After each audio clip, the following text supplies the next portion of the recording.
بسم اللہ الرحمن الرحیم۔ السلام علیکم۔ اسلام نے عورت کے لیے جو تعمیری کردار مقرر کیا ہے، اس کی سب سے اعلیٰ اور قابل تقلید مثال خدا کے آخری رسول حضرت محمد صلی اللہ علیہ وآلہ وسلم کی ازواج محترمات نے اپنے عمل سے پیش کی۔ اللہ تعالیٰ نے حضور نبی کریم صلی اللہ علیہ وآلہ وسلم کی رفاقت کے لیے جن خواتین کا انتخاب کیا، انہیں خاص طور پر پاک دامنی، نزہت، عفت و عظمت، اصرار و فیاضی، صبر و تحمل اور قربانی کی عظیم صفحات سے نوازا۔ ہماری عظیم ماں ام المومنین حضرت سیدہ خدیجہ طاہرہ بھی ایسی ایک صاحب کردار خاتون تھیں۔ انہوں نے نہ صرف سب سے پہلے حضور نبی کریم کی نبوت کی تصدیق کی، بلکہ اپنے بیٹے حارث کو رسول اللہ پر قربان کر دیا۔ سیدہ خدیجہ رضی اللہ تعالیٰ عنہ نے حضور نبی کریم صلی اللہ علیہ وآلہ وسلم کے آزمائش کے سخت ترین دور میں ان کا ساتھ دیا۔ ان کی دلجوئی کی مشرقین کی طرف سے پہنچائی جانے والی بدترین ذہنی اور جسمانی اذیتوں کے ماحول میں رسول اللہ کی ہمت بندھائی۔ آپ صلی اللہ علیہ وآلہ وسلم کی بیٹیوں کی بہترین تربیت کی اور انہیں جنت کی شہزادیاں بنا دیا۔ اس زمن میں ایک نہایت تابناک نمونہ ہمارے سامنے سیدہ طاہرہ خدیجہ کی ذات گرامی کی صورت میں موجود ہے۔ آپ کم و بیش 25 سال حضور نبی کریم صلی اللہ علیہ وآلہ وسلم کے نکاح میں رہیں اور انہوں نے اپنے محبوب شوہر کی رفاقت کا حق ادا کر دیا۔ یہ ایک تاریخی حقیقت ہے کہ سیدہ خدیجہ طاہرہ کی زندگی میں مشرکین مکہ کو حضور نبی کریم صلی اللہ علیہ وآلہ وسلم کو ایسی اذیتیں دینے کی جرات نہ ہوئی جو آپ اور جناب ابو طالب کی وفات کے بعد انہوں نے رسول خدا کو دیں۔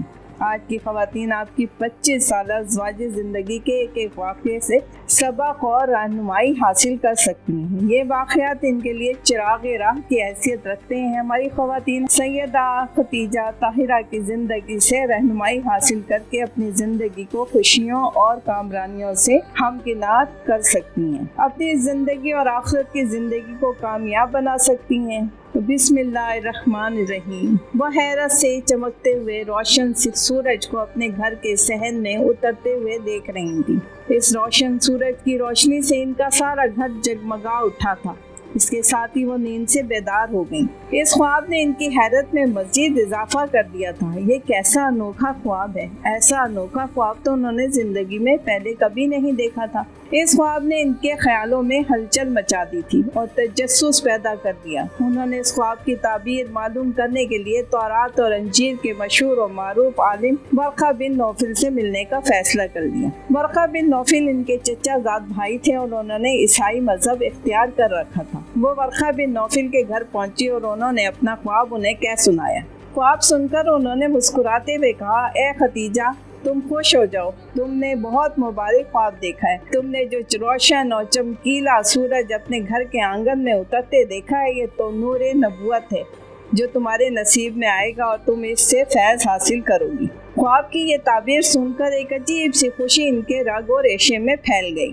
ان کے دل و دماغ پر حضرت محمد صلی اللہ علیہ وآلہ وسلم کا خیال اور محبت چھا گئی۔ اس خیال نے ان کی اداس اور بے رنگ زندگی میں رنگ برنگی خوشیوں کا سامان پیدا کر دیا تھا۔ وہ تنہائی کے لمحات میں اپنی زندگی کے گزرے ہوئے چند مہینوں کے واقعات پر غور کرنے لگیں۔ آپ رضی اللہ تعالیٰ عنہ کا نام خدیجہ، کنیت ام ہندہ اور لقب طاہرہ تھا۔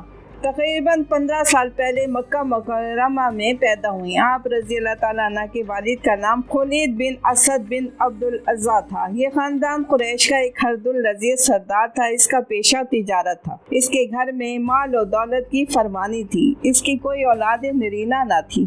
اس کا انتقال عرب کی مشہور جنگ فجار میں ہوا تھا۔ آپ رضی اللہ تعالیٰ عنہ کی والدہ کا نام فاطمہ بن زائد بن اسمم تھا۔ قضا پر پہنچ کر آپ رضی اللہ تعالیٰ عنہ کا نسب حضور نبی کریم صلی اللہ علیہ وآلہ وسلم سے مل جاتا تھا۔ نسب کے لحاظ سے آپ رسول اللہ صلی اللہ علیہ وآلہ وسلم کے دوسری تمام ازواج محترمات کے مقابلے میں سب سے قریب ہیں۔ آپ صلی اللہ علیہ وآلہ وسلم نے اقصیٰ کی اولاد میں حضرت خدیجہ طاہرہ کے علاوہ صرف حضرت ام حبیبہ رضی اللہ تعالیٰ عنہ سے نکاح فرمایا تھا۔ حضرت خدیجہ الکبریٰ شروع سے ہی اعلیٰ صفات کی مالک تھی۔ اللہ تعالیٰ نے آپ کو ذہانت کے ساتھ ساتھ عصمت و عظمت اور پاک دامنی کی اعلیٰ صفات سے نوازا تھا۔ آپ کے والد خلید آپ کی شادی اپنے بھتیجے ورقہ بن نوفل سے کرنا چاہتے تھے، جو عیسائیت اختیار کر چکے تھے۔ وہ تورات اور انجیل کے بہت بڑے عالم تھے۔ نامعلوم وجوہ کی بنا پر آپ کی شادی ان سے نہ ہو سکی۔ حضرت ختیجہ جوان ہوئیں تو آپ کا نکاح ابو حالہ مالک بن نباش سے ہو گیا۔ ان سے آپ کی بیٹی ہندہ اور بیٹا حالہ پیدا ہوئے۔ آپ ان کو ایک بہت بڑا تاجر بنانا چاہتی تھی۔ مال و دولت کی کمی نہ تھی، اس لیے اس کا انتظام کر دیا گیا، مگر ان کی زندگی نے وفا نہ کی اور وہ وفات پا گئے۔ ابو حالہ کی وفات کے بعد آپ کا دوسرا نکاح عتیق بن حائز سے کر دیا گیا۔ ان سے آپ کے ہاں ایک بیٹی ہندہ پیدا ہوئی۔ ان سے آپ رضی اللہ تعالیٰ عنہ کا نبھا نہ ہو سکا اور دونوں میں علیحدگی ہو گئی۔ اسی زمانے میں جنگ الفجار چھڑ گئی۔ آپ کے والد خلید بن اسد نے بھی اس جنگ میں حصہ لیا اور وہ اسی جنگ میں مارے گئے۔ یہ واقعہ عام فعل سے 20 سال بعد کا ہے۔ والد کی وفات اور شوہر کی علیحدگی کے سبب حضرت ختیجہ رضی اللہ تعالیٰ عنہ کو بے پناہ مشکلات کا سامنا کرنا پڑا۔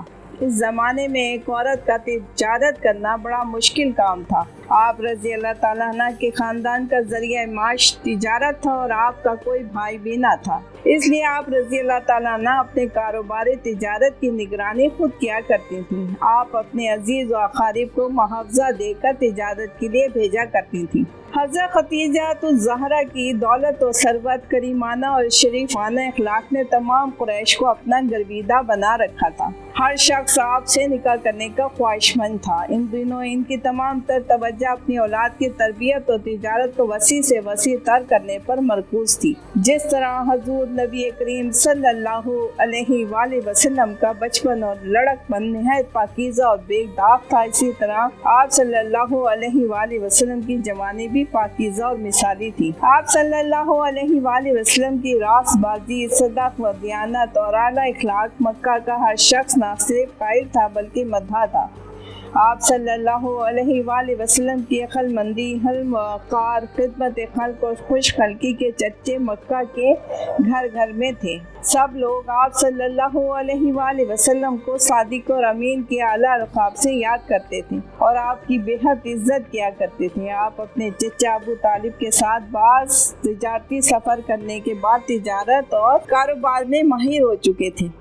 حضور نبی کریم صلی اللہ علیہ وآلہ وسلم اپنے چچا جناب ابو طالب کی ذیل کفالت تھے۔ ایک دن انہوں نے آپ صلی اللہ علیہ وآلہ وسلم سے کہا، میں صاحب حیثیت اور مالدار نہیں ہوں کہ آپ صلی اللہ علیہ وآلہ وسلم کو مال دے کر تجارت کراؤں۔ یہ دن چونکہ سختی سے گزر رہے ہیں، اس لیے کسب معاش کی ضرورت ہے۔ تم اس طرح کرو کہ جیسے دوسرے لوگ حضرت ختیجہ کا مال شام لے جا کر فروخت کرتے ہیں اور منافع کماتے ہیں، تم بھی ان کا مال لے جا کر فروخت کرو اور منافع کماؤ۔ ان دنوں سیدہ طاہرہ کی تجارت شام اور یمن تک پھیلی ہوئی تھی۔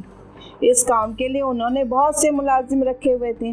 کچھ عرصے سے انہیں ایک ایسے دیندار، خوش اخلاق، قابل اور محنتی شخص کی ضرورت تھی جس کی نگرانی میں وہ اپنے ملازمین کو تجارتی قافلوں کے ساتھ بھیجیں۔ انہیں جب حضور نبی کریم صلی اللہ علیہ وآلہ وسلم کے اوصاف حمیدہ کا پتہ چلا تو انہوں نے آپ صلی اللہ علیہ وآلہ وسلم سے رابطہ کرنے کے بارے میں تہیہ کر لیا۔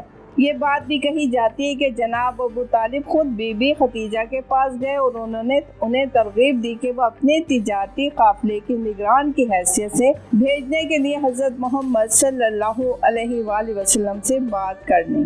سیدہ طاہرہ رضی اللہ تعالیٰ عنہ نے حضور اقدس صلی اللہ علیہ وآلہ وسلم کی دیانت و امانت، راست بازی اور معاملہ فہمی کے پیش نظر ان کی خدمت میں پیغام بھیجا کہ آپ صلی اللہ علیہ وآلہ وسلم میرا مال تجارت لے کر شام جائیں۔ میں دوسروں کو جو محافظہ دیتی ہوں اس سے دوگنا آپ صلی اللہ علیہ وآلہ وسلم کو دوں گی۔ آپ صلی اللہ علیہ وآلہ وسلم نے سیدہ طاہرہ کی اس پیشکش کو قبول کر لیا۔ ان دنوں آپ کا ایک تجارتی قافلہ شام جانے کے لیے بالکل تیار تھا۔ آپ رضی اللہ تعالیٰ عنہ نے وہ قافلہ حضور نبی کریم صلی اللہ علیہ وآلہ وسلم کے سپرد کر دیا۔ جب آپ صلی اللہ علیہ وآلہ وسلم سامان تجارت لے کر مکہ سے روانہ ہونے لگے تو سیدہ طاہرہ نے اپنا خاص غلام مسیرہ بھی آپ صلی اللہ علیہ وآلہ وسلم کے ساتھ کر دیا اور اسے تاکید کی کہ سفر کے دوران آپ صلی اللہ علیہ وآلہ وسلم کو کوئی تکلیف نہ ہو۔ آپ صلی اللہ علیہ وآلہ وسلم شام کے سفر پر 15 یا 16 ذوالحج 25 عام فیل کو روانہ ہوئے۔ اس سفر کے دوران حضور نبی کریم صلی اللہ علیہ وآلہ وسلم نے مسیرہ اور دوسرے ملازمین سے اتنا اچھا سلوک کیا کہ ان میں سے ہر ایک آپ صلی اللہ علیہ وآلہ وسلم کا متاع بلکہ جان نثار بن گیا۔ شام پہنچ کر آپ صلی اللہ علیہ وآلہ وسلم کی معاملہ فہمی، سلیقہ شعاری اور عقل مندی کے سبب سارا سامان تجارت دگنے منافع پر فروخت ہو گیا۔